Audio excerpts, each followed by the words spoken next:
जय हिंद दोस्तों, आपका स्वागत है आपके अपने चैनल पे जिसका नाम है स्टूडेंट अकेडमी। और आज हम शुरू करते हैं चैप्टर नंबर फर्स्ट क्लास 10। इसमें क्या करेंगे हम जो है कि कुछ इंपॉर्टेंट चीज़ों को हम जो है कवर करेंगे इसके अंदर और चाहेंगे कि जल्दी से चैप्टर आपका जो है खत्म करा जाए। मेन मेन चीज़ें डिस्कस करते हैं, आइए शुरू करते हैं। तो बात करते हैं रिएक्शंस की। रिएक्शंस क्या होती है, यानी कि केमिकल रिएक्शंस को हिंदी में बोलते हैं रासायनिक अभिक्रिया क्या होती हैं। तो the process in which new substance form with new chemical property, यानी कोई नया पदार्थ बने और उसके अंदर नए नए गुणधर्म हो, उसको बोलते हैं केमिकल रिएक्शंस यानी कि रासायनिक अभिक्रिया। एक ऐसी प्रोसेस, एक ऐसी प्रक्रिया जिसमें नया पदार्थ बनता हो और उसके अंदर नए क्या हो, उसके गुणधर्म हो, उसको क्या बोलते हैं, केमिकल रिएक्शन। जो हमारे पास रिएक्शंस होती है, देखते हैं जैसे कि मान लो हमारे पास कोई चीज है ए, हमारे पास कोई सबस्टांस है ए और एक सबस्टांस हमारे पास में क्या है बी, और ए और बी सबस्टांस दोनों आपस में मिलते हैं और मिलने के बाद में एक नया सबस्टांस बनाते हैं, नया पदार्थ बनाते हैं, यानी कि सी। वो जो सी है वो इन दोनों से एकदम से अलग है। इस सी की जो केमिकल प्रॉपर्टियां हैं वो इन दोनों की केमिकल प्रॉपर्टी से अलग होंगी। और अगर ऐसा हो पाता है तो उसको हम क्या बोलेंगे, उसको हम बोलेंगे भैया रिएक्शन यहाँ पे हो चुकी है, यानी कि अभिक्रिया यहाँ पे हो चुकी है। ठीक है, या फिर ऐसा मान सकते हैं, ऐसा कह सकते हैं कि इन दोनों के जो एटम है वो आपस में ऐसे अरेंज होंगे कि इनकी प्रॉपर्टी चेंज हो जाएगी, तो यहाँ पे क्या बना देंगे, सी बना देंगे। अब यही बात आती है आगे, एक इसमें चलते हैं कि रिएक्टेंट क्या होता है, यानी कि हिंदी में कहा जाए अभिकारक क्या होता है। तो रिएक्टेंट का मतलब वो है जो रिएक्शन में भाग ले, यानी कि जो रिएक्शन के अंदर पार्टिसिपेट करता है ना, रिएक्टेंट, यानी कि हिंदी में बोलते हैं उसको अभिकारक। तो अभिकारक क्या होते हैं, रिएक्टेंट क्या होते हैं, the substance which participate in reactions, यानी कि ऐसे पदार्थ या ऐसे एलिमेंट्स या ऐसे तत्व जो अभिक्रिया में भाग लेते हैं उनको हम बोलते हैं अभिकारक। ठीक है, अब बात आती है प्रोडक्ट की। प्रोडक्ट क्या होता है, तो रिएक्शन में भाग लेने के बाद जो नई चीज हमें मिलती है उसको क्या बोलते हैं, हम उसको बोलते हैं प्रोडक्ट, यानी कि उत्पाद। ठीक है, हमेशा इसको समझने के लिए, याद रखने के लिए और भी तरीके हैं। वो तरीके ये हैं कि हमारे पास जो एरो है, ये जो आप एरो देख रहे हैं, एरो का जो लेफ्ट साइड है उस लेफ्ट साइड में हमेशा रिएक्टेंट होगा यानी कि अभिकारक होगा, और राइट साइड में प्रोडक्ट होगा और उत्पाद होगा। क्लियर? ठीक है, आगे चलते हैं हम जो है इसमें एग्जाम्पल और देखते हैं इसके अंदर जो आगे एग्जाम्पल एक मैं देता हूँ। एक जैसे हमने मान लो एग्जाम्पल लिया मैग्नीशियम, ये हमारे पास मैग्नीशियम है, इसकी रिएक्शन करा दी हमने ऑक्सीजन के साथ में, यहाँ पर हमने एरो लगाया, इसके ऊपर डेल्टा लिखा, हीट लिखी इसके ऊपर, और क्या बन जाएगा, यहाँ पे बन जाएगा MgO। ठीक है, तो यानी कि मैग्नीशियम की रिएक्शन करा दी हमने ऑक्सीजन के साथ में, हमें क्या मिला, मैग्नीशियम ऑक्साइड। ये हमारे पास मैग्नीशियम है, ये ऑक्सीजन है, और ये हमारा क्या है, ये मैग्नीशियम ऑक्साइड है। यहीं से एक सवाल बनता है पेपर में जो बहुत इंपॉर्टेंट है, हर बार आता है, इस बार भी आएगा। सवाल क्या होता है, वो कहते हैं कि जो मैग्नीशियम रिबन होता है उसको जलाने से पहले हम उसको रेगमाल से रगड़ के साफ क्यों करते हैं। तो बात यह आती है कि भैया अगर जो हम मैग्नीशियम को जलाएंगे और रेगमाल से रगड़ के बिना जला देंगे तो क्या होता है कि मैग्नीशियम जो है वो जब पड़ा रहता है तो उसके ऊपर एक लेयर लग जाती है ऑक्सीजन की, यानी कि ऑक्सीजन उसके ऊपर एक परत चढ़ा देता है। तो उस परत को हटाने के लिए हम उसे रेगमाल से रगड़ते हैं ताकि वो परत हट जाए और हमारा जो मैग्नीशियम है वो पूरी तरीके से जल जाए। ठीक है, तो इंपॉर्टेंट है, इसको ध्यान रखिएगा। आगे चलते हैं चैप्टर में। आगे क्या होती है कि केमिकल जो रिएक्शंस हमारी होती हैं उन रिएक्शंस के कुछ कैरेक्टरिस्टिक्स है, यानी कि उनके कुछ गुणधर्म है। गुणधर्म की बात यह है कि हमें कैसे पता लगेगा कि रिएक्शंस हुई है कि नहीं हुई है, उसके लिए कुछ चीजें देखते हैं।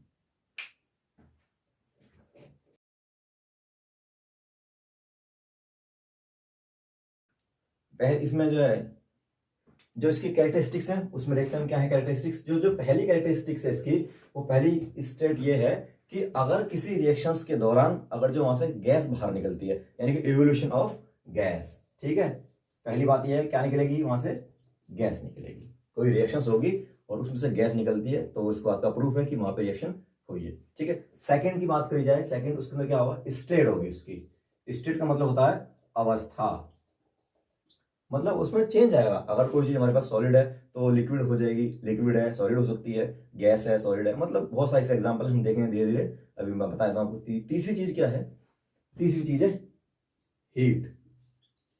हीट यानी कि तापमान, यानी कि टेम्परेचर में परिवर्तन आएगा, या तो डिक्रीज होगा या इंक्रीज होगा। चौथी बात क्या है, फॉर्मेशन ऑफ प्रेसिपिटेट, यानी कि अवक्षेपण। अवक्षेपण बनेगा, प्रेसिपिटेट बनेगा।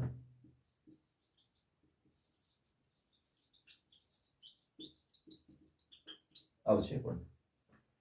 ठीक है, और लास्ट चीज के अंदर पांचवी क्या है, कलर, चेंज इन कलर, यानी कि जो रंग है उसमें परिवर्तन आएगा। ये 5 बातें जो मैंने लिखी हैं बोर्ड पे, इन 5 बातों में से अगर कोई बात होती है, एक बात हो, मिनिमम कोई बात तो होनी चाहिए इसके अंदर, तो हम कहते हैं कि भाई इसमें क्या हुई है, रिएक्शंस हुई है। इनके सबके हम धीरे धीरे जो है एग्जांपल देखते हैं एक एक, तो कुछ चीजें आपको क्लियर हो जाएंगी। तो एग्जांपल में बात करें गैस की, पहले बात इसकी करें गैस की। तो गैस का एग्जांपल देखने के लिए हम क्या करेंगे कि आपने देखा होगा कि जब हम सांस लेते हैं, अंदर एयर लेते हैं और उस दौरान हम करते हैं रेस्पिरेशन। तो जब हम रेस्पिरेशन करते हैं तो बाहर से लेते हैं हम जो है एयर, मतलब ऑक्सीजन लेते हैं, और हमारी बॉडी के अंदर क्या होता है, ग्लूकोज होता है। वो ग्लूकोज तोड़ देता है तो हमें उससे एनर्जी मिलती है और CO2 बाहर निकलती है, जिसको हम बाहर निकाल देते हैं, CO2 गैस है। या फिर हम एक रिएक्शन, कोई हमारे पास में एसिड है, किसी भी एसिड के अंदर अगर जो हम कोई मेटल घेर देते हैं तो वहां पे भी हाइड्रोजन गैस बाहर निकल जाती है। तो ये रहा हमारा एग्जाम्पल किसका, गैस का। दूसरी बात करते हैं स्टेट की, अवस्था की। अवस्था का तो आपने देखा होगा कि हमारे पास कपूर है, उस कपूर को हम जला देते हैं। तो जब कपूर को हम जलाएंगे तो कपूर सॉलिड होता है, लेकिन जलने के बाद में क्या बन जाता है, वो गैस बन जाता है और सब भाप बनकर उड़ जाता है। ठीक है। और तीसरी बात करी जाए इसकी, हीट की, तापमान की। तो तापमान का तो बहुत ही सारे एग्जाम्पल है इसके, तो बहुत ज्यादा है। पहला जैसे कि जब दिवाली आती है घर में और हम जब पुताई करने के लिए बाजार से कलई लेकर आते हैं, कलई होती है या चूना होता है, उस चूने को हम बाल्टी में घेरते हैं, और जब बाल्टी में घेरते हैं तो उसमें से बहुत सारी हीट निकलती है, बहुत जोर जोर की। तो वहां पे क्या हो रहा है, टेम्परेचर इंक्रीज हो रहा है, तो ये तापमान की बात हो गई। और अगली बात करते हैं हम कलर की, रंग की बात करते हैं। तो रंग का बड़ा कॉमन सा एग्जांपल आपकी बुक में, एनसीईआरटी में वो आएगा ही आएगा, इंपॉर्टेंट है, जिसमें कॉपर सल्फेट का जो सॉल्यूशन होता है उसमें जब आयरन की कील गिरते हैं तो वो रेडिश ब्राउन कलर की हो जाती है, यानी कि वो रेडिश ब्राउन हो जाती है, यानी कलर वहां पर चेंज हो गया। लास्ट आती है प्रेसिपिटेट की, और प्रेसिपिटेट की बात करते हैं तो प्रेसिपिटेट जो है बेरियम क्लोराइड का सॉल्यूशन वाली रिएक्शन है, जिसके अंदर आयंस का एक्सचेंज होता है और कोई सबस्टेंस जो है नीचे बच जाता है सॉल्यूशन में, उसको हम प्रेसिपिटेट बोलते हैं। तो ये 5 एग्जाम्पल के, मतलब सॉरी 5 पॉइंट के एक एक एग्जाम्पल हो गया। आगे चलते हैं, आगे क्या है, आप चैप्टर में यहाँ पे जो है रिएक्शन शुरू होंगी, तो नंबर से रिएक्शंस करते हैं। आइए, हाँ अब बात करते हैं केमिकल इक्वेशंस की, यानी कि रासायनिक समीकरण की। रासायनिक समीकरण क्या होता है, देखो होता कुछ नहीं है, करना क्या है कि जो हमारी रिएक्शन है ना, उस रिएक्शन को हम रिएक्शंस की मतलब अंग्रेजी की भाषा में ना लिख करके सिंबल के रूप में लिख देते हैं, उनके अपने अपने साइंस के रूप में लिख देते हैं। तो उसको क्या बोलते हैं, उसको बोलते हैं केमिकल इक्वेशंस। जैसे मान लो, देखो बोर्ड पे समझ में आएगा, जैसे हमने बोला था कि हमारे पास मैग्नीशियम है, ठीक है, तो हमने मैग्नीशियम लिख दिया, और एक हमारे पास ऑक्सीजन है, हमने ऑक्सीजन लिख दिया। हालांकि इसको तो हम ऐसे लिखते हैं ना पहले, OX oxygen magnesium plus oxygen, magnesium oxide, यानी कि MgO। ये देखो ऊपर मैग्नीशियम लिखा है हमने, मैग्नीशियम प्लस ऑक्सीजन क्या बन जाएगा हमारे पास में, मैग्नीशियम ऑक्साइड। तो ये तो रिएक्शन हो गई। अब उसी रिएक्शन को हमने पूरा मैग्नीशियम ना लिख करके हमने लिख दिया Mg, ऑक्सीजन को ना लिख करके लिख दिया हमने O2, और मैग्नीशियम ऑक्साइड की जगह पे क्या लिख दिया हमने MgO। तो जो हमारा जो लिखने का ये तरीका है, ये जिस रूप में हमने लिखा इनको, इनके ABCD वाली फॉर्म में, यानी कि सिंबल के फॉर्म में उनको रिप्रेजेंट करा हमने जो है। तो जब हम ऐसे लिख देते हैं किसी रिएक्शंस को, तो उसको रिएक्शंस के साथ साथ इक्वेशंस बोलते हैं। तो ये क्या हो गया हमारे पास में, ये हमारे पास में इक्वेशंस है, ठीक है, ओके, यानी कि समीकरण है। आगे चलते हैं। अब आगे चलने से पहले यहीं पे एक बात देखते हैं कि आप यहां देख रहे होंगे, मैं साफ साफ लिखता हूं इसको, मैग्नीशियम प्लस O2 यानी कि MgO, ठीक है। एक और लिखते हैं H2 प्लस O2 H2O। एक और लिखते हैं Na प्लस Cl NaCl। आप इन तीनों रिएक्शंस में क्या देख रहे होंगे कि भैया यहाँ पे तो एक मैग्नीशियम अकेला है और यहाँ पे भी अकेला मैग्नीशियम है, यहाँ पे ऑक्सीजन 2 है और यहाँ पे ऑक्सीजन A है, मतलब 1 है, इसका मतलब गड़बड़ है। यानी कि जितना इधर है ना हमारे पास में, जितना हमारे पास रिएक्टेंट के अंदर मास है, उतना ही हमारे प्रोडक्ट के अंदर मास होना चाहिए। यानी कि जो हमारी जो लेफ्ट साइड है ना, वहां पे जितने भी एटम मॉलिक्यूल्स हैं उतने ही राइट साइड में भी होने चाहिए। और अगर ऐसा है तो हमारी रिएक्शंस क्या है, वो है बैलेंस रिएक्शन, यानी कि संतुलित अभिक्रिया है वो हमारी। तो इसमें देखो, इधर तो हाइड्रोजन है, इधर हाइड्रोजन है, ठीक है, इधर ऑक्सीजन 2 है, इधर ऑक्सीजन 1 है, ठीक नहीं है, इसका मतलब ये बैलेंस नहीं है। और जब ये बैलेंस नहीं है तो मतलब गड़बड़ है। नीचे वाली देखो, इसमें सोडियम 1 है, इधर सोडियम 1 है, इधर क्लोरीन 1 है, इधर क्लोरीन 1 है, यानी कि बैलेंस है। तो रिएक्शंस यहाँ पे 2 तरह की हो रही है। कुछ तो रिएक्शंस ऐसी हैं जो बैलेंस हैं, कुछ ऐसे जो बैलेंस नहीं है। तो भैया जो रिएक्शंस बैलेंस हैं उनकी तो बात ही अलग कि भाई वो तो बैलेंस है, तो बैलेंस रिएक्शंस बोलेंगे उनको, संतुलित अभिक्रिया बोलेंगे। लेकिन जो रिएक्शंस बैलेंस नहीं है, यानी कि ये वाली बैलेंस नहीं है, ये वाली बैलेंस नहीं है, इन्हें बोलेंगे असंतुलित अभिक्रिया, यानी कि अनबैलेंस्ड रिएक्शन। इसी के ऊपर क्वेश्चन होता है पेपर में, वही इंपॉर्टेंट है। क्वेश्चन क्या बनता है, वो सवाल पूछेगा कि भैया कंकाली अभिक्रिया किसे बोलते हैं, स्केलेटन रिएक्शन किसे बोलते हैं। तो आपका जवाब होगा कि वो रिएक्शंस जो बैलेंस नहीं होती, the reactions which is not balanced, that is skeleton reaction. Kankali अभिक्रिया वे अभिक्रिया होती हैं जिनके ये अभिकारक और उत्पाद के जो अणु होते हैं वो आपस में बराबर नहीं होते, और जो बैलेंस होती है वो तो होती है। समझ में आ गया। अब बात आती है कि बैलेंस कैसे करते हैं, उसको भी देख लेते हैं। यही देखते हैं भाई, यहाँ पे मैग्नीशियम 2 है, यहाँ पे 1 है, बैलेंस है। यहाँ पे ऑक्सीजन 2 है और इधर ऑक्सीजन कितना है, इधर तो 1 ही है, तो इसको 2 करना पड़ेगा, तो 2 से गुणा करेंगे। गुणा करने का नियम यह है कि जो हम गुणा करेंगे वो यहां नहीं करेंगे, ऐसा यहां लिखेंगे ना, इसके आगे भी लिखेंगे, हम लिखेंगे सबसे ही आगे, यानी कि हम लिखेंगे 2 यहाँ पे। तो हमने 2 से गुणा कर दिया ऑक्सीजन में, तो ऑक्सीजन तो 2 हो गया दोनों तरफ, लेकिन इधर तो मैग्नीशियम ज्यादा हो गया।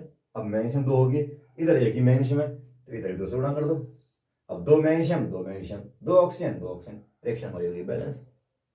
इसको देखो, इधर हाइड्रोजन 2 है, इधर हाइड्रोजन 2 है, इधर ऑक्सीजन 2 है, इधर तो 1 ही है, तो फिर से 2 करेंगे। तो ना तो यहां लिखेंगे ना यहां लिखेंगे, कहां लिखेंगे, यहां लिखेंगे। लेकिन जब यहां हमने लिखा तो 2 से गुणा तो इसमें हो गई है, तो 2 हो गए। लेकिन भैया हाइड्रोजन तो 4 हो गया, तो अब इसको करने के लिए इधर भी 2 से गुणा कर देंगे, तो इधर भी 4 हो गया, तो बैलेंस हो गया। तो इस तरीके के रिएक्शन में बैलेंस करते हैं। ठीक है, तो जो रिएक्शंस मतलब बैलेंस है वो तो बैलेंस है ही है, लेकिन जो बैलेंस नहीं है उनको अनबैलेंस को जो है हम क्या बोलेंगे, स्केलेटन रिएक्शन, कंकाली अभिक्रिया, जो कि मोस्ट इंपोर्टेंट है। आगे चलते हैं। अब हमारे यहाँ पे रिएक्शन शुरू होती है। रिएक्शंस के बहुत सारे टाइप है, हम नंबर से रिएक्शन देखते हैं। सबसे पहली रिएक्शन, हाँ, तो हम बात कर रहे हैं, पहली रिएक्शन शुरू करते हैं जिसका नाम है कॉम्बिनेशन रिएक्शन।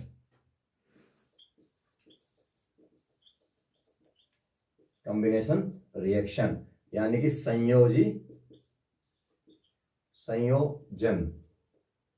अभिक्रिया। संयोजन अभिक्रिया या संयोजी अभिक्रिया, केमिकल रिएक्शंस। ये रिएक्शंस क्या होती है कि जब किसी रिएक्शन में 2 या 2 से अधिक पदार्थ आपस में जुड़ करके एक एकल उत्पाद बनाते हैं, उसे हम संयोजन अभिक्रिया कहते हैं। अंग्रेजी में when 2 or more substance combine to form a single product, that is called combination reaction.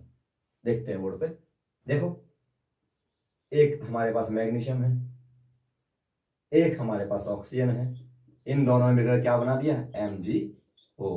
देखो एक ये रह गया, 2 हो गया हमारे पास सब्सटेंस, अकेला बन गया, तो क्या होगी, कॉम्बिनेशन रिएक्शन। एक और एग्जांपल देख लो, आपको बार बार मैग्नीशियम ही आ रहा है, calcium plus oxygen CaO, calcium oxide. एक और देखो, zinc plus oxygen ZnO, zinc oxide. Clear है, आगे चलते हैं। सेकंड हमारे पास क्या है, अगली रिएक्शन हमारे पास में डीकंपोजिशन रिएक्शन यानी कि वियोजन अभिक्रिया। वो इसका एकदम उल्टी है, अपोजिट। जो हमारे पास जो डीकंपोजिशन रिएक्शन है, डीकंपोजिशन रिएक्शन वियोजन अभिक्रिया, वो क्या है, एकदम से इसका उल्टा है। उसमें क्या होता है कि उसमें सिंगल प्रोडक्ट होता है, सॉरी, उसमें सिंगल रिएक्टेंट होता है और वो टूट जाता है 2 या 2 से अधिक में, यानी कि उसमें एकल अभिकारक जो है 2 या 2 से अधिक उत्पाद में टूट जाता है। देखो कैसे, अभी करते हैं, उल्टी कर दो तीर इसका। MgO ये हमारा रिएक्टेंट है, अभिकारक है, ये जो है टूट गया किसमें, 2 पार्टों में। इसको देख लो, CaO कैल्शियम ऑक्साइड, ये टूट गया किसमें, कैल्शियम और ऑक्सीजन में। अगला देख लो, ZnO ये अकेला रिएक्टेंट हमारे पास में किसमें बदल गया, जिंक और ऑक्सीजन में। तो ये जो रिएक्शन है और ये जो रिएक्शन है, ये आपस में एक दूसरे की उल्टी है। अगर इधर से प्रोग्राम हम इधर करते हैं तो डीकंपोजिशन, और इधर से प्रोग्राम हम इधर करते हैं तो कॉम्बिनेशन, यानी कि 2 या 2 से अधिक जुड़ेंगे और एक बनाएंगे तो कॉम्बिनेशन, और एक टूटेगा 2 बनाएगा 2 से अधिक बनाएगा तो डीकंपोजिशन। क्लियर है, आगे चलते हैं। अगली है हमारे पास में डिस्प्लेसमेंट यानी कि विस्थापन अभिक्रिया।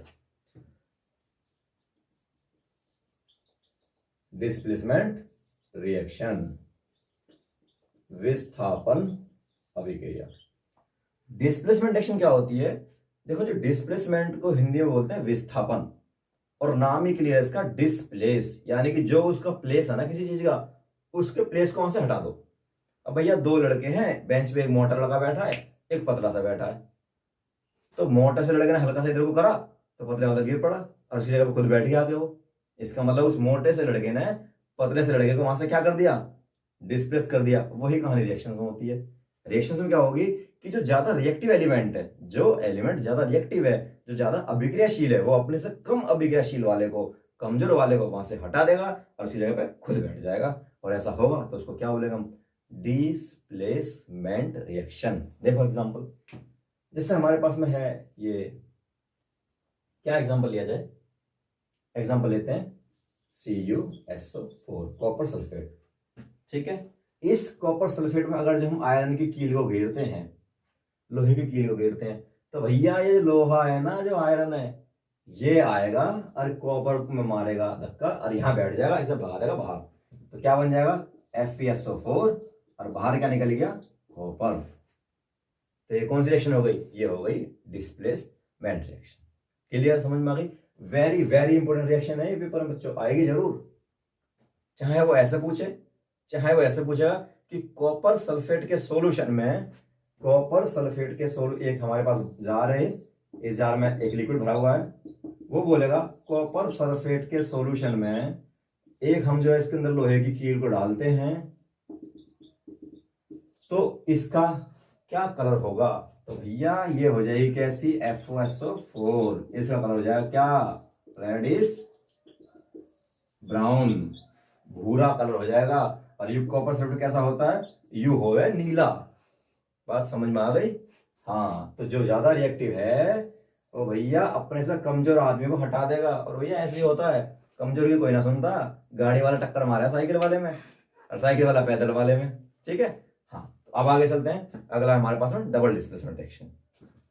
हाँ, तो हम बात करते हैं डबल डिस्प्लेसमेंट रिएक्शन। इसमें क्या होता कि इसमें दो दो बार डिस्प्लेसमेंट हो जाएगा। वो भैया पहले उसे करेगा डिस्प्लेसमेंट वहां से और वो करेगा उसके वहां से, यानी कि ये तो थोड़ा टफ सा बन जाएगा मामला, लेकिन आसान सी भाषा में ये गए कि इस रिएक्शन में क्या होता है कि दोनों के दोनों रिएक्टेंट आपस में एक्सचेंज कर लेते हैं आयंस का, यानी कि ऐसी अभिक्रिया, the reactions in which exchange of ions in their reactants, that is called double displacement reaction. वे अभिक्रिया जिनमें आयनों का आदान प्रदान होता है उसे क्या बोलते हैं हम, डबल डिस्प्लेसमेंट रिएक्शन। देखो एग्जांपल, एग्जांपल क्या है कि BaCl2, बच्चों क्या है ये है बेरियम क्लोराइड। आगे लेंगे हम Na2SO4 सोडियम सल्फेट।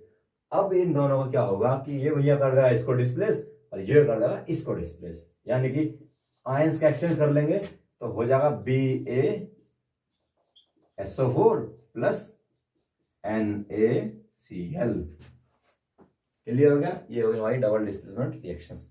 आगे चलते हैं, अगली रिएक्शंस इंपोर्टेंट रिएक्शंस है।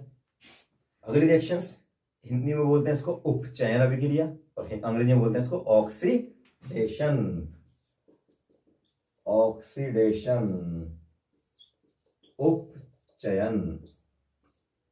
क्या होता है ऑक्सीडेशन, क्या होता है उपचयन। तो देखो इसमें दो तरीके समझने के, आप किसी तरीके से समझ लो। पहला तरीका बताता हूं मैं कि जब किसी रिएक्शन में ऑक्सीजन जुड़ जाता है, the addition of oxygen, that is called oxidation. मतलब क्या हुआ कि भैया जो हमारा ऑक्सीजन है ना, ये अगर ये ऑक्सीजन किसी में जाके जुड़ गया तो उसका हो गया ऑक्सीडेशन। जैसे मैं ही खड़ा हूं, मेरे में ऑक्सीजन आके जुड़ गया तो मेरा हो गया ऑक्सीडेशन। आपने देखा होगा जब हम सेब खाते हैं और सेब को हमने आधा काट लिया और रख दिया थोड़ी देर के लिए और 20 मिनट बाद हमने देखा तो सेब तो ऊपर से लाल लाल सा हो जाता है, गंदा सा हो जाता है वो। क्यों, क्योंकि उसमें ऑक्सीजन रिएक्शन कर ली और ऑक्सीजन से जुड़ गया, उसका क्या हो गया, ऑक्सीडेशन हो गया। सत्यानाश नहीं हुआ, ऑक्सीडेशन हो गया। ठीक है, तो ऑक्सीडेशन मतलब क्या है कि ऑक्सीजन का जुड़ना। एक्शन देखो एक, फिर से वही रिएक्शन फेवरेट वाली, Mg मैग्नीशियम, इसकी रिएक्शन किससे करा देंगे हम, ऑक्सीजन से। तो क्या बनेगा MgO, यानी कि मैग्नीशियम ऑक्साइड, यानी कि ऑक्सीजन किसी से भी रिएक्शन कर जाता है, अपनी परत उस पर चढ़ा देता है, तो उसे क्या बोलते हैं हम, उसे बोलते हैं ऑक्सीडेशन। वही बात आती है अगली रिएक्शन है रिडक्शन की। अपचयन। ये क्या होता है भैया, ये इसका उल्टा है। इसमें क्या होता है, इसमें ऑक्सीजन हट जाता है, the removal of oxygen, that is called reduction. Example देखो, जैसे ये है कैल्शियम ऑक्साइड रिएक्टेंट, इसमें ऑक्सीजन जुड़ा हुआ है ना। अब हम क्या करेंगे, इधर हमने करा तो कैल्शियम अलग हो गया और ऑक्सीजन अलग हो गया, देखो हट गया ना। यहां से जब हम इधर चले तो हमने क्या देखा, हमने देखा कि ऑक्सीजन जो है हट गया, तो क्या हो गया, वो रिडक्शन हो गया, ऑप्शन हो गया। इसमें क्या देखा हमने कि भैया यहां से जब हम इधर चले थे तो हमने क्या देखा, अरे ऑक्सीजन क्या हो गया, ऑक्सीजन तो जुड़ गया, तो ये क्या हो गया, ये ऑक्सीडेशन हो गया। यानी कि बात बड़ी सीधी सी है, ऑक्सीजन का जुड़ना ऑक्सीडेशन और ऑक्सीजन का हटना रिडक्शन, यानी कि ऑक्सीजन का जुड़ना उपचयन और ऑक्सीजन का हटना अपचयन। बात समझ में आ गई। आगे चलते हैं, अगली रिएक्शन आती है redox reaction, very very important है। रेडॉक्स रिएक्शन को बोलते हैं हम हिंदी में भी रेडॉक्स बोलते हैं और अंग्रेजी में रेडॉक्स बोलते हैं। रेडॉक्स रिएक्शन क्या होती है, रेडॉक्स रिएक्शन वे रिएक्शन होती है जिसमें भैया ऑक्सीडेशन भी हो रहा हो और रिडक्शन भी हो रहा हो। मतलब कोई ऐसी अभिक्रिया हमारे पास में हो जिसमें ऑक्सीडेशन भी हो रहा हो, उपचयन भी हो रहा हो और रिडक्शन भी हो रहा हो, अपचयन भी हो रहा हो, जब तो नाम इसका क्या है, रेडॉक्स। देखो देखो देखो देखो, रेडॉक्स, REDOX, रेडॉक्स। इस रेडॉक्स रिएक्शन के मतलब क्या है, RED से मतलब क्या है, रिडक्शन, यानी कि ये वाला, और OX का मतलब क्या है, ऑक्सीडेशन, यानी कि ये वाला। यानी कि ऐसी रिएक्शन हो हमारे पास में जिसमें ऑक्सीडेशन भी हो रहा हो और रिडक्शन भी हो रहा हो। देखो एग्जांपल,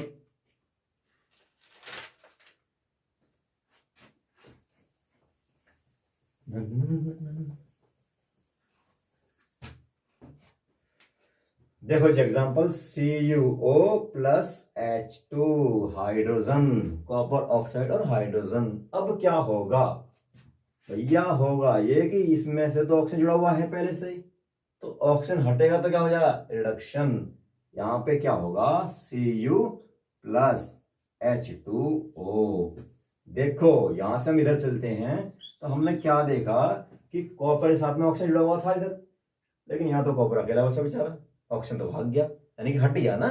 तो भैया ऑक्सीजन जब हट गया तो उसको क्या बोलते हैं हम, उसको बोलते हैं हम रिडक्शन, यानी कि अपचयन। अब इधर देखो, यहाँ अकेला घूम रहा है हाइड्रोजन। अब इधर देखा तो यहां से जब यहाँ पहुंचे तो यहाँ पर तो जुड़ रहा है इसमें H2O, यानी कि ऑक्सीजन जुड़ रहा है इसके अंदर। और भाई साहब जब ऑक्सीजन जुड़ता है तो उसको क्या बोलते हैं हम, उसको बोलते हैं हम ऑक्सीडेशन, यानी कि उपचयन। अरे एक ही रिएक्शन है भैया, एक रिएक्शन है, उसमें ऑक्सीडेशन भी हो रहा है, उपचयन भी हो रहा है और रिडक्शन भी हो रहा है, अपचयन भी हो रहा है। तो इसको क्या बोलेंगे हम पूरी को, इसको बोलेंगे हम रेडॉक्स रिएक्शन। बात समझ में आई। चलें आगे, अगला टॉपिक। दो रिएक्शन और बची है, इन्हें भी देखो जाते जाते।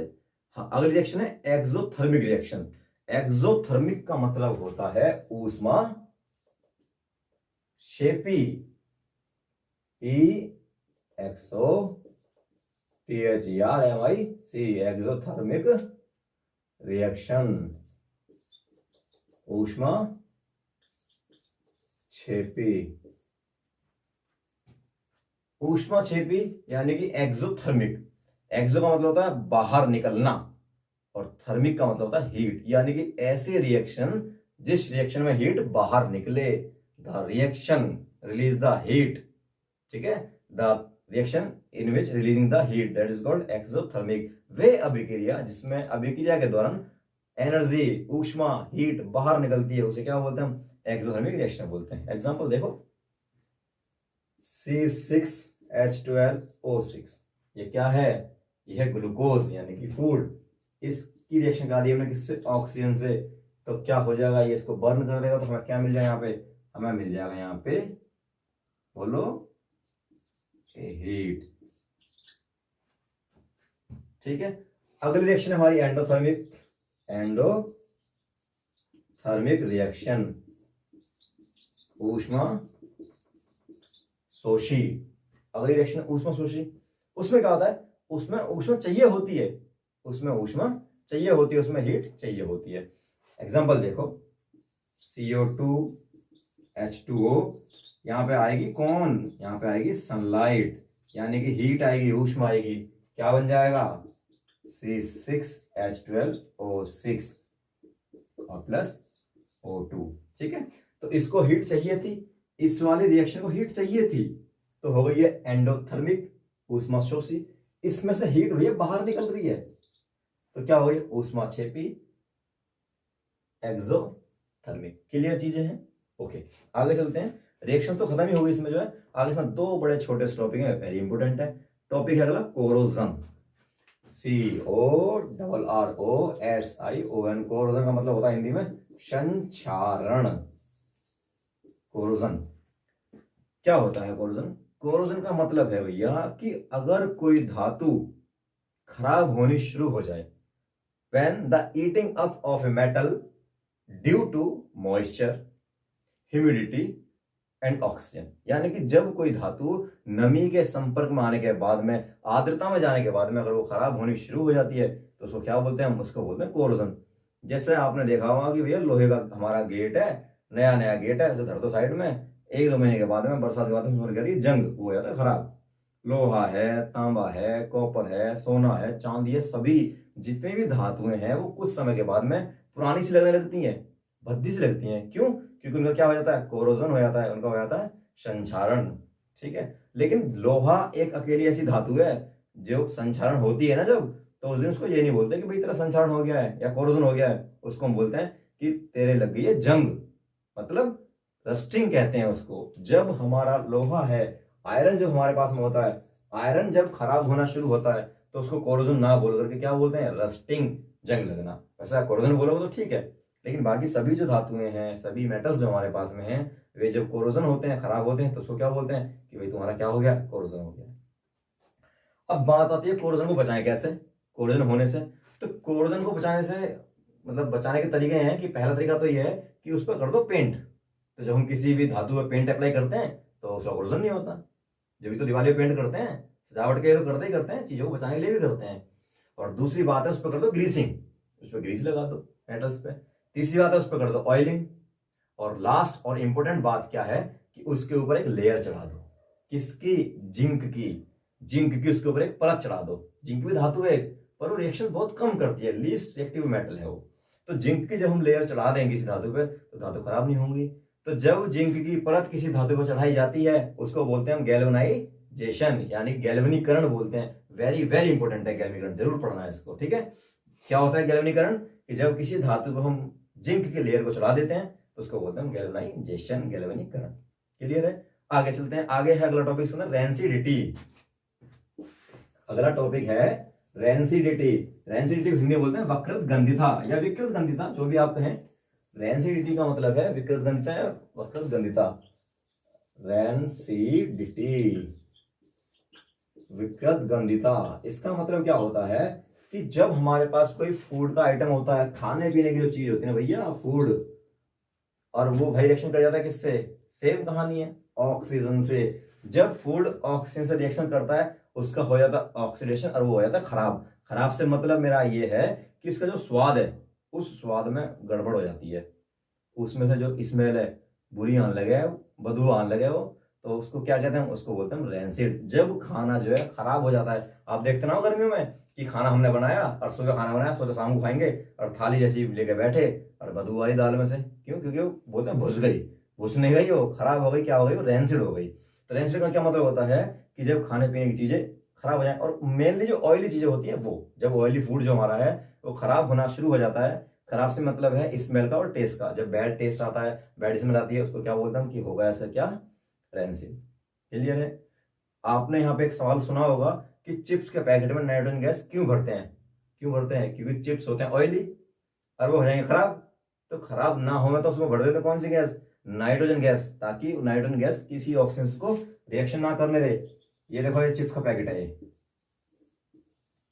ये पता नहीं कौन सा है, लेज है, लेज लेज। इसमें कौन सी गैस है? इसमें कौन सी गैस है? इसमें कौन सी गैस है?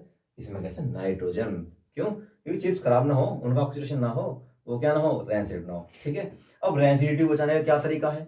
तो इसका तरीका ये है कि हमें एयर टाइट बर्नर, यानी कि ऐसे बर्तन लेने हैं जिसमें एयर जावे ना। तो नहीं होगा रेंसिड। दूसरी बात, उसको आप फ्रिज में रख सकते हैं, अलग गैस डाल सकते हैं, जैसे नाइट्रोजन गैस हम डाल दी, रिएक्टिव गैस, उसको रिएक्शन ना करने दें, ठीक है। ओके, इतना ही पढ़ना है इस चैप्टर में। बाकी इसमें 2-3 इंपॉर्टेंट बातें और हैं। एक इसके अंदर रिएक्शन है कैल्शियम वाली, लाइम वाटर की चूने के पानी वाली, तो वो एक्सोथर्मिक रिएक्शन में आता है, चूना लाया उसमें पानी गिर दिया, रिएक्शन हो गई, लाइम वाटर बन गया, ठीक है। तो ये चीजें आप इनको डिटेल में पढ़िएगा। बाकी इसकी जो नोट्स हैं वो आपको डिस्क्रिप्शन में मिल जाएंगे। कोशिश करते हैं, बाकी इंपॉर्टेंट चैप्टर इसके होंगे तो एक चीज क्वेश्चन की ओर देखेंगे, हम क्वेश्चन करेंगे। बाकी याद है, ठीक है, धन्यवाद। ओके, जय हिंद।